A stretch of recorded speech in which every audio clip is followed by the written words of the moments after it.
Bonjour à tous, ravi de vous retrouver sur la chaîne pour le test d'une nouvelle distribution de Linux. Alors aujourd'hui nous verrons ensemble la version Budgie Desktop de la Ubuntu 18.04 Bionic Beaver. Alors je vous ai présenté précédemment la version matée. D'ailleurs j'ai récupéré cette artwork sur le net, je vous mettrai en fait le lien dans le descriptif. Donc je trouve super sympa en fait ce Bionic Beaver, ce castor bionique avec sa tête en forme de PCB, de circuit imprimé. Et puis le logo de Maté en fait, il est en train de faire une sorte de prise d'art martial, donc je trouve ça assez sympa avec un fond gris anthracite, bon, assez, assez streetwear quoi. Bon. Après, vous faites ce que vous voulez, donc libre à vous de choisir le fond d'écran. Je reviens un petit peu, donc je reprends le fil un peu de la vidéo. La vidéo sur Maté, donc vous pouvez toujours la visionner. La vidéo sur Budgie Desktop, donc on va la voir dans quelques secondes. Trêve de bavardage. Et je vous ferai dans les prochains jours donc le test de la Ubuntu classique et puis celle avec le bureau Plasma donc pour la Kubuntu et on verra bien sûr aussi la Xubuntu. Alors je ne sais pas dans quel ordre mais ça arrivera d'ici le mois d'avril. Alors pour cette version de Budgie Desktop donc c'est le bureau qui est propre à la Solus OS. Solus OS c'est un système que je suis aussi depuis quelques années. Donc je trouve vraiment intéressant ce bureau en fait, la façon dont il a évolué, parce qu'il était vraiment au fin fond du classement de DistroWatch et puis la plupart des gens s'y sont intéressés. Puis maintenant on retrouve vraiment Solus OS en bonne position. C'est un système que je soutiens, qui me tient à cœur, tout comme la Mix Linux que j'utilise pour faire le test sur VirtualBox et puis tout comme la Manjaro bien sûr qui a une place dans mon cœur. Voilà, donc on va dire les trois distributions qui me tiennent à cœur vraiment, donc dans le désordre, hein, mais Manjaro, la MX Linux et la Solus OS, ça nous change bien sûr de ce classement qui était il y a quelques années, vous savez, avec OpenSUSE, Mint, etc. Même si j'ai débuté sous Mint à l'époque, et donc on attend avec impatience la version Tara qui sortira au mois de juin. Donc quoi qu'il en soit, on va revenir donc sur le fil de la vidéo. Désolé, je me perds un petit peu. Il faut que je me fasse un conducteur parce que sinon j'en ai pour des heures si je commence à parler de tout et de n'importe quoi dans l'univers GNU Linux. Donc pour revenir sur le Budgie Desktop, donc cette version 18.04. Alors il y a pas mal de choses qui ont été améliorées. Donc notamment le support du MP3 en fait apparemment d'après les notes de version on a la possibilité de lire le MP3 directement alors qu'avant il fallait télécharger donc des paquets d'autres paquets supplémentaires. Donc on a une amélioration donc pour le langage chinois et coréen. Alors je suis en train de traduire en même temps, donc j'ai les notes ici sur le smartphone. Donc soyez indulgents avec ma traduction. Il y aura peut-être des mots anglais, franglais qui vont suivre. J'espère que vous n'avez pas trop saigné des oreilles. Donc on a les applets de Budgie donc par défaut. Donc on a Quick Note, donc quickest way to make short note. Donc on a Quick Note qui est présent sur le Budgie Desktop. On a Drop by Applet. Donc ça c'est pour tout, tout ce qui est transfert de fichiers via USB. Donc ça c'est plutôt cool par rapport au téléphone parce que pour les personnes qui sont mobiles comme moi, eh bien on adore justement déplacer nos fichiers du téléphone de clé USB vers les PC. Et donc cette application donc Drop by Applet sera vraiment très très très très utile pour copier les fichiers. On a Showtime. Alors Showtime en fait c'est une horloge propre. Bon c'est une sorte de conquis. C'est le conquis du Budgie. On a des nouvelles fonctionnalités. Donc on a le Hot Corners que l'on retrouve chez Mint avec Cinnamon. Qu'est-ce qu'on a encore? Windows Preview. Donc si vous faites Alt Tab, donc plus les flèches, après vous pouvez voir donc les différents bureaux. Alors, ce qui s'appelle la Rotation Lock. Alors ça en fait, ça permet justement aux personnes qui utilisent, vous savez, des tableurs ou des moniteurs de façon donc en format portrait. Donc ça permet justement de régler son moniteur pour avoir la version de loquer son moniteur en format portrait. Donc toujours intéressant pour le boulot, pour les personnes qui font du codage, pour les personnes qui utilisent beaucoup les tableurs, même peut-être pour les graphistes aussi. On a Clockworks, donc Clockworks, c'est juste en fait pour avoir un outil que l'on peut déplacer sur l'écran qui permet justement d'avoir les heures internationales. Donc s'il y a des personnes, s'il y a des traders parmi les auditeurs, ils seront ravis d'utiliser Clockworks. Tac, tac, tac. On a Countdown, donc on a juste une application qui permet de faire du compte à rebours. Alors, keyboard, alors ça c'est vraiment sympa, le keyboard auto switch. Donc c'est une applette en fait qui permet justement de modifier les langages très rapidement, sans se prendre la tête, parce que souvent quand on choisit un langage et qu'ensuite il faut changer pour les personnes qui travaillent dans deux langues. Par exemple, anglais-français, français-anglais. Apparemment, ça faciliterait le changement, le switch entre les deux langues. On a Windows Mover, donc pour déplacer les espaces de travail. Tac, tac, tac, tac. On aura une application qui arrivera plus tard qui s'appellera Windows Shuffler, qui permettra justement de travailler toutes les fenêtres. Et puis après, on a bien sûr, alors on a un nouveau thème qui s'appelle Pochio. Désolé pour l'accent italien. Donc c'est un thème GTK+, tac tac tac tac. Puis après on a voilà panneau dynamique, etc. On a un thème arc. Clac, clac, clac. Oui, on a le Visual Splash Screen Show, donc c'est CTRL Alt Left Click. Oui, en fait, c'est un petit peu comme sur KDE, vous savez, on peut la possibilité lorsqu'on clique sur CTRL Alt et avec les flèches de pouvoir sélectionner son bureau de façon, enfin, au centre de l'écran, on a les bureaux virtuels qui apparaissent et on peut mieux les sélectionner. Voilà. Qu'est-ce que l'on a d'autre? Je regarde. Bon, après, des wallpapers spécifiques au budget. Euh, bon, voilà, écoutez, je crois qu'on a fait plus ou moins le tour. Puis on verra pour les spécifications tout à l'heure. Bon, le kernel 4.15, hein, évidemment.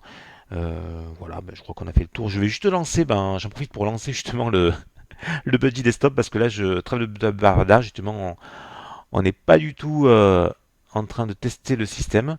Donc vous avez eu les grandes lignes comme ça que je vous ai balancées par rapport aux nouveautés de cette version Budgie Desktop. Alors, on va se connecter, on va se loguer, et puis on va voir un petit peu justement de visu tout ce que l'on a vu dans ce préambule. Alors, je trouve qu'il est vraiment sympa en fait ce Budgie Desktop. Moi, je trouve vraiment assez esthétique. Bon, après, il faut aimer GNOME. Donc voilà, là on a ici l'arrière-plan, là on a les raccourcis. Ici donc on a les différentes catégories qui apparaissent. Alors ça nous permet justement de voir un petit peu les logiciels qui sont proposés. Donc on a Writer, LibreOffice, hein, dans sa version 6. Donc ça c'est plutôt cool en fait, parce que c'est pas toutes les distributions qui ont adopté justement la version 6 de Writer. Donc on peut faire un petit test peut-être d'orthographe. Voilà, ben, apparemment le système. Alors ce qui est vraiment sympa, c'est que le système il est francisé d'emblée lorsqu'on fait l'installation. Donc on peut tester l'orthographe. Voilà, on a sans souci le correcteur orthographique. On est d'emblée prêt à travailler. Et on va vérifier la version du LibreOffice. Voilà, version 6.0.2. Déjà, une petite incrémentation. Voilà. Donc ça c'est plutôt cool. Au niveau du fenêtrage, tac tac tac tac, voilà ici j'y suis. Voilà, donc on peut tirer les fenêtres. Ça vous connaissez déjà, hein, tout ce qui est edge tiling. Ça c'est plutôt sympa pour les personnes justement qui ont des écrans maintenant au 21 neuvième, c'est vraiment ou 18 neuvième ou 21 neuvième plutôt, parce que je suis pas sûr que vous me direz dans les commentaires si les écrans 18 neuvième existent au niveau du desktop. Je sais que le 21 neuvième c'est vraiment sympathique parce que ça permet justement de pouvoir étirer, d'ajouter deux logiciels côte à côte. Donc ça c'est plutôt vraiment cool. Au niveau de fichiers, ben, on va voir justement quelle est sa version. Donc hop, ici on va vérifier tout ça. Clac clac clac. Alors, ok, différentes présentations ici. Moi, pour ma part, je vais faire celle-ci.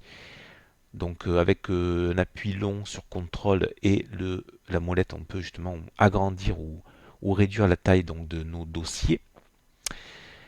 Clac, clac, clac. Ici. Ah ben, j'ai perdu. Voilà, donc fichier. Ok. Voilà. Alors à propos, donc on est sur version 3.26, voilà, de GNOME, version 3.26.2 de fichier.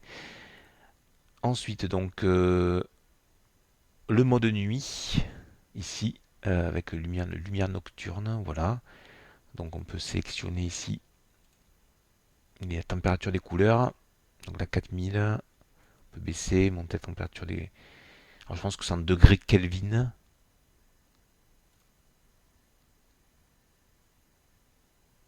Voilà. Du coup on a accès ici au périphérique. Donc on peut modifier les couleurs. On peut... Donc, le choix de l'imprimante. Je n'ai pas encore ajouté d'imprimante. Le clavier.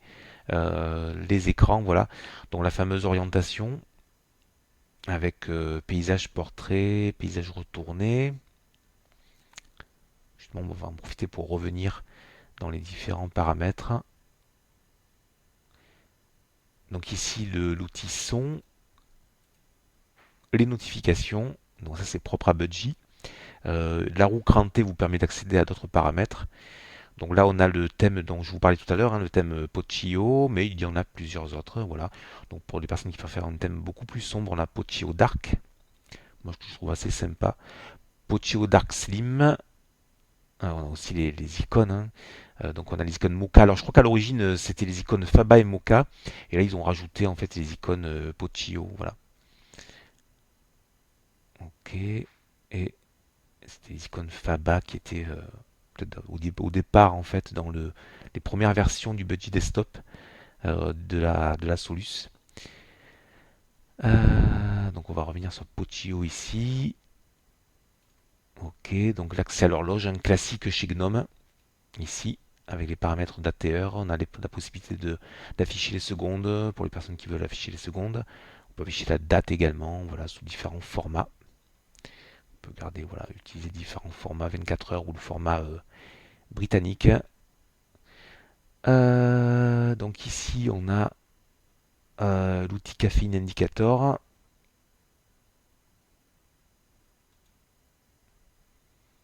Le réseau Quick Note, donc ce dont je vous parlais. Donc on peut écrire en fait différentes notes.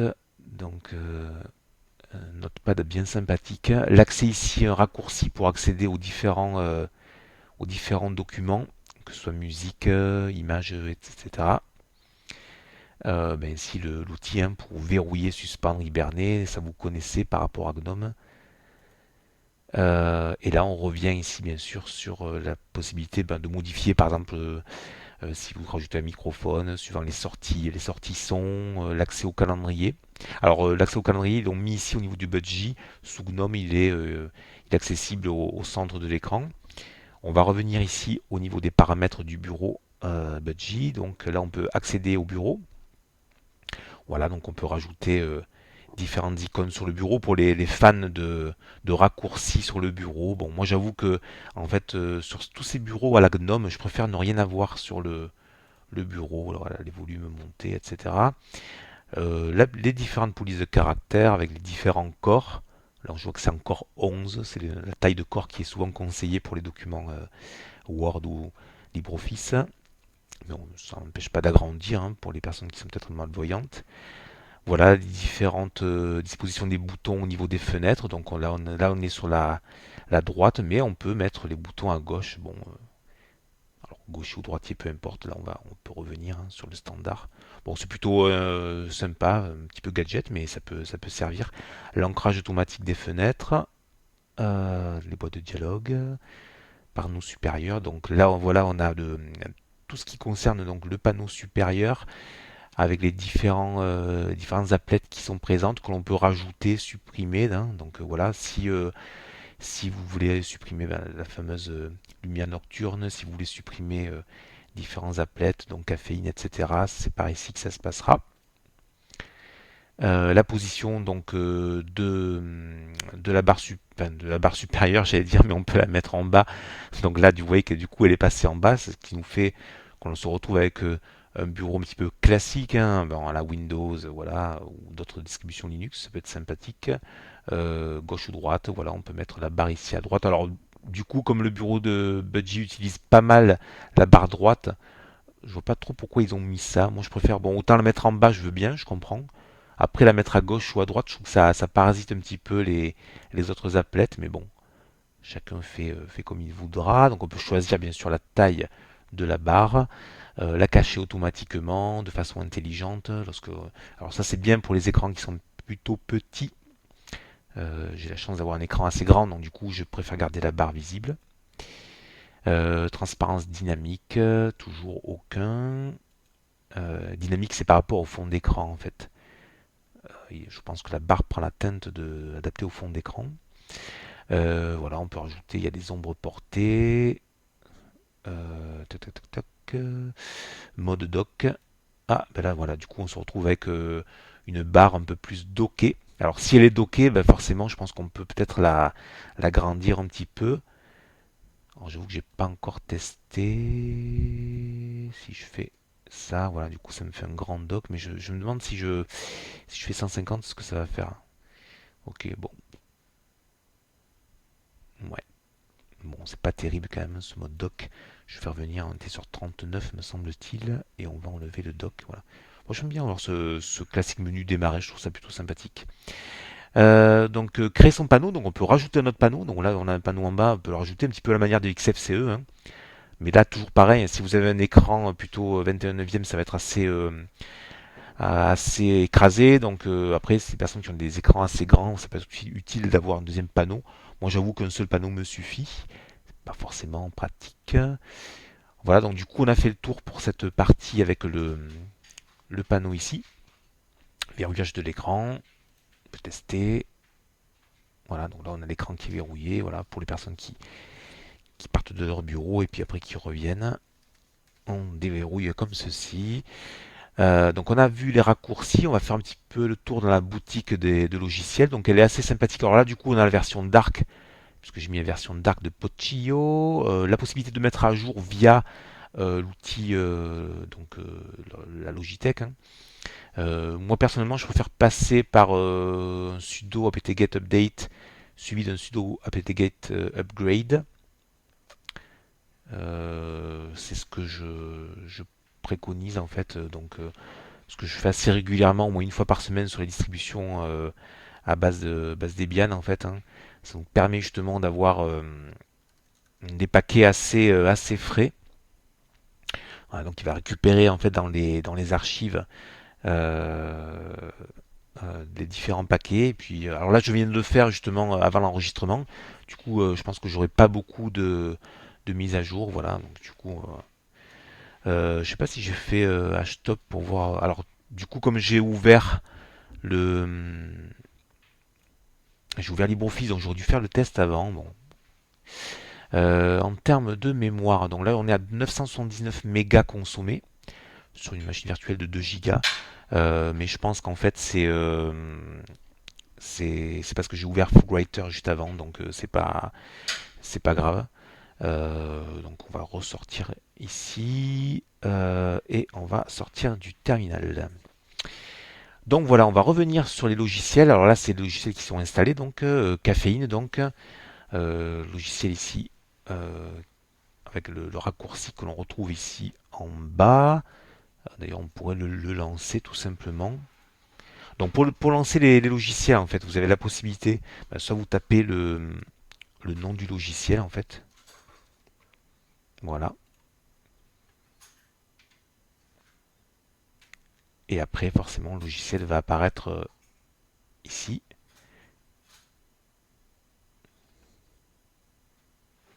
Ou alors vous le recherchez directement vous le recherchez directement ici dans le menu. Donc là vous avez le moniteur, son et vidéo. Donc c'est GNOME MPV hein, qui est proposé. On n'a pas VLC mais on peut l'installer par la suite. Le gestionnaire des mises à jour, comme je disais, je préfère passer par le terminal personnellement. Donc les différents outils système. Alors au départ on a l'outil bienvenu que j'ai enlevé. Voilà, donc lorsque vous installerez le système, vous aurez ce type d'encart qui va apparaître avec les différentes donc l'introduction, hein, un petit peu comme Maté finalement. Donc on a une introduction sur le Ubuntu Budgie. Voilà, un bureau qui se veut accessible à tous, etc. Je vous laisse lire hein, sur votre propre version les différentes fonctionnalités. Donc voilà, fonction de sécurité, hein, sous Linux, on met en avant la sécurité, la fiabilité du système, la stabilité, et puis l'ergonomie, hein, voilà. Euh, Donc ça, ce sont les accès au tableur. Je voulais lancer Caféine, en fait, je vois pas pourquoi il s'est pas lancé. Alors on est encore sur une version bêta, donc ceci explique cela, les aléas du direct.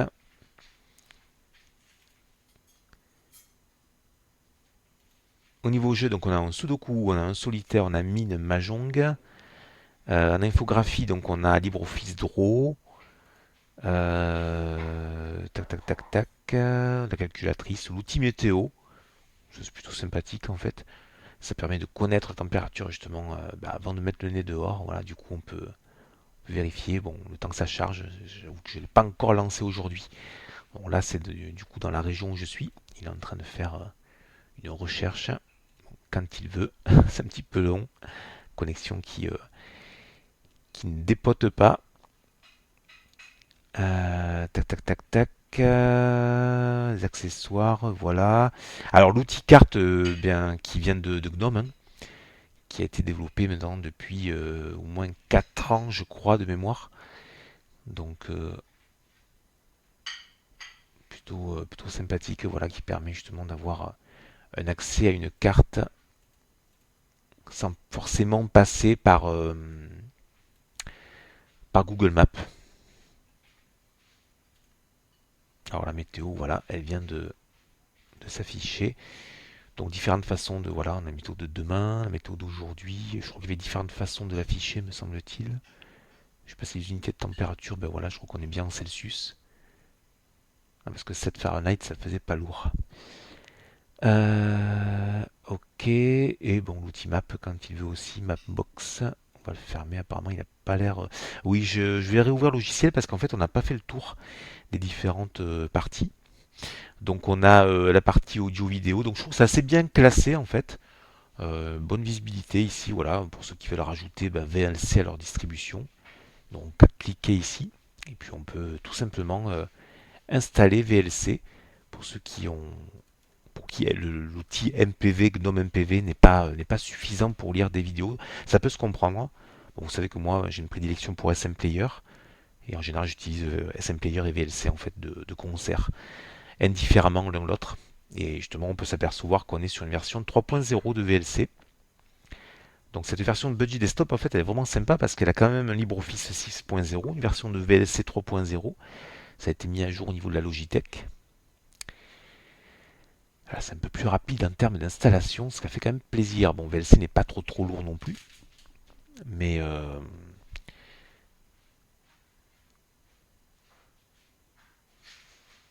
et voilà, donc il n'y a plus qu'à le lancer. Donc on va le lancer via ici le menu. Donc on est dans son vidéo et on n'a plus qu'à lancer notre ami VLC en version 3.0. Version Vetinari de VLC que j'utilise depuis des années maintenant. Je crois que ça fait la première fois que j'ai lancé le VLC, je pense que c'était en 2003 ou 2004, je crois. C'était encore des versions 0. quelque chose. Et on était vraiment heureux à l'époque de voir après les versions 1.0 sortir. Voilà. Donc les fonds d'écran, on va terminer là-dessus. Donc modifier l'arrière-plan. Voilà, donc on a ici la possibilité de... Alors on peut choisir l'écran de verrouillage et la possibilité justement de changer les différents arrière-plans de cette version Budgie. Donc au départ je crois qu'on a ce fond d'écran ici qui est proposé. Et puis ensuite vous avez la possibilité de changer. Voilà, on va choisir peut-être un fond d'écran un peu plus printanier. Ce sera peut-être un fond d'écran un peu plus de saison, même si le printemps tarde à venir. Même ici dans le sud de la France, on a encore des températures qui sont, vous avez pu voir tout à l'heure, assez basses. Donc voilà, libre à vous, hein, c'est vous qui choisirez le fond d'écran. Là, on a accès via, donc, vous avez vu hein, le clic droit, modifier l'arrière-plan ici.